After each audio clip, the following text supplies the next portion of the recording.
మీ బావగారు ఇలా ఉంటారు మీతోటి అంటే ఈజ్ వెరీ ఫ్రీ ఇంటికొచ్చినప్పుడు? అండ్ లైక్ చాలా ఫ్రీగా ఉంటాము. Okay. There are no barriers అండి. అట్లా ఏం స్పెసిఫిక్గా బ్యారియర్స్ ఏమి ఉండవు. ఓకే. జనరల్లీ ఫ్యామిలీ మెంబర్ లాగా మింగిల్ అయిపోతారు. Hmm. We all go together. We also go to international trips. Okay. రీసెంట్గా we went to Singapore also. అక్క, బావ, నేను, తమ్ముడు. Hmm. We usually go. He will be very free. అంటే అదేదో ఓకే. తను పెద్ద సెలబ్రిటీ అన్నది లెవెల్ అస్సలు చూపించుకోని, and he's very grounded person.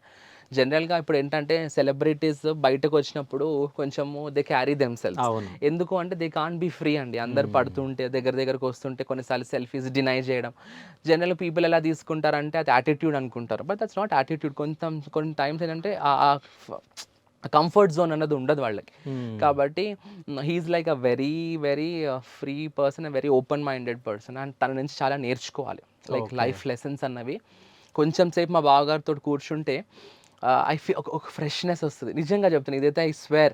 తను ఏదో తన గురించి గొప్పగా చెప్పాలని కాదు. I swear on God I'm telling.